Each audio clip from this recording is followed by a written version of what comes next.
when you see something untoward being done as well, speak out about it, folks. When you see people acting in an unconscious way, speak out. And by this I mean your police and governments. I mean, when you see these people acting in a manner that is not in the best interest of the people, then speak out about it. Don't give in to the fear. Understand that they will continue to bring all of these draconian laws in place. They will continue to create this New World Order police state as long as we continue to not speak out about it.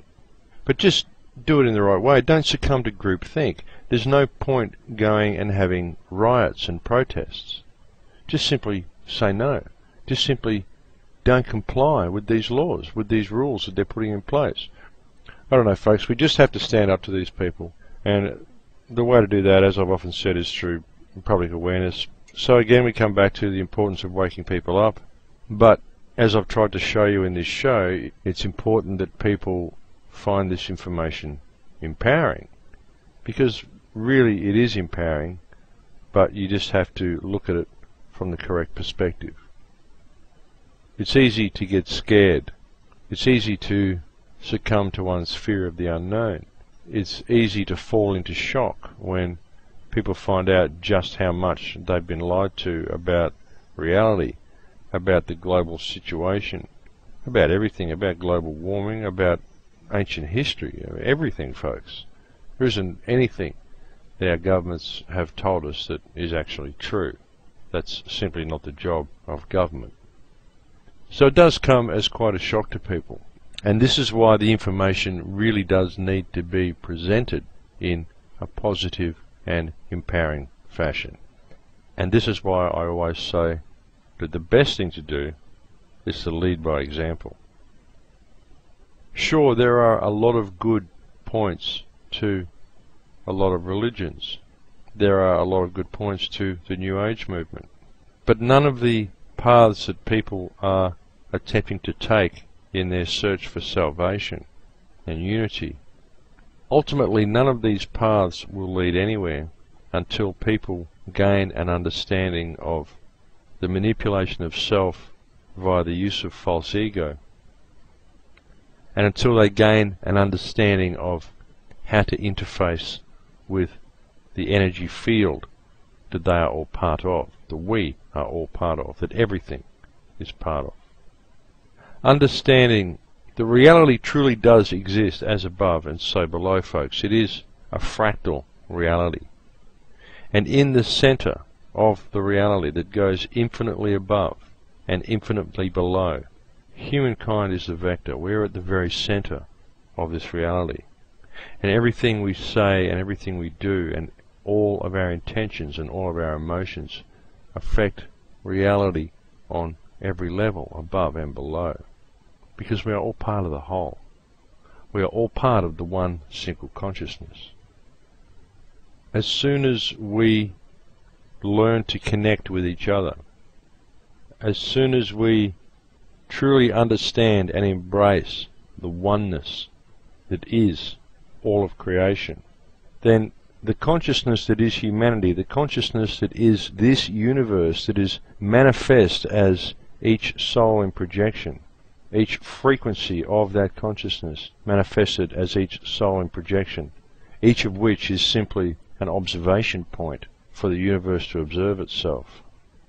As soon as we make this connection to each other, this entire consciousness can shift, and it will shift. But in the meantime, this is simply a ride, folks. And that's why there's nothing to fear.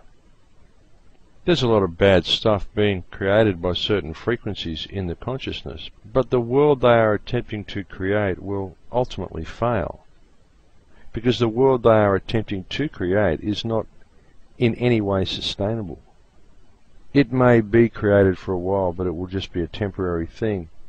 The problem that we face as a human society is that that world may well be created for a while, and if it is, we will have to deal with that world. And it won't be a world that's a very nice place to be. It won't be a very nice reality to be part of. But we can prevent that type of reality from being created by understanding how it's been created and understanding that we are the ones who are being used to create it.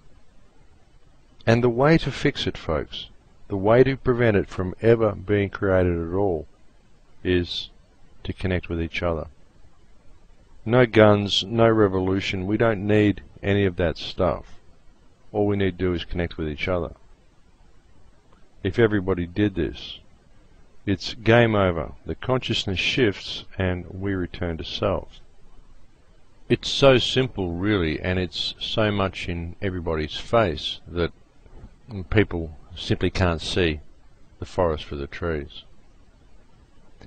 But just do it, folks. Just connect with each other. Understand what I've been saying today about how you can control your emotions, and once you've got these happy receptors in your brain, these happy neuropeptide receptors, it also helps you look at things from a different perspective. It makes it difficult for you to get upset about things. Also become aware of your mental environment. As I said, the mental environment is the environment of thoughts and influence in which you live. Its effect on your thinking, its effect on your emotions. A lot of this mental environment, its effect on you is even greater than the physical environment. And the mental environment is affected by all types of things, by government and commercial interests all around you. And when you can become aware of the mental environment, become aware of what you are consuming in the mental environment, media, books, persuasive friends, family, authority figures, all of this stuff, folks. Set your own guidelines. Be an individual. Set your own guidelines. Put everything in perspective and learn how to clearly discern what's going on. Learn to look at things objectively. Understand what other people and even the culture at large is telling you. Try to do this. Try to become aware of this mental environment. Become aware of your internal environment, with what neuropeptides you are producing, what food you are giving your brain, and come into contact with that deeper knowledge that exists within you, that knowing, the knowing that is spoken to you by your intuition and the energy and the emotion that you feed back to that field. Having this knowledge, having this understanding of this deeper knowing within you, this knowledge brings you into direct contact with the deeper spiritual mind that the Creator has placed within you. It puts you in contact with the Creator. And at that level of knowledge, at that level of intuition, at that level of knowing, you are shielded from any outside interference and manipulation.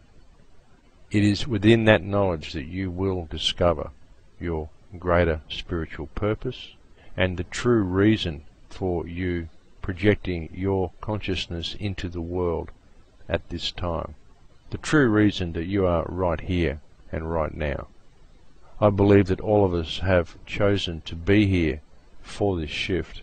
I believe that all of us are playing an important role, and it's up to us to discover what that role is, and when we do discover it, to acknowledge that that is our role in this creation at this particular time.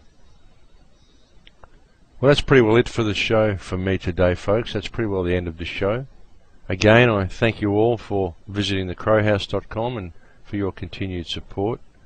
I thank you all for continuing to listen to the radio show and listening to me babble on and ramble on the way I do about all of this esoteric mumbo-jumbo. I just hope that it does help some of the people out there, and I hope that it does help provide an understanding to people. Thank you again for visiting the website. If anybody ever can help with a donation, it's always very greatly appreciated and greatly needed. And I'll look forward to speaking to you all again next week. Thank you for listening to the show. In Lakesh, my friends, in Lakesh.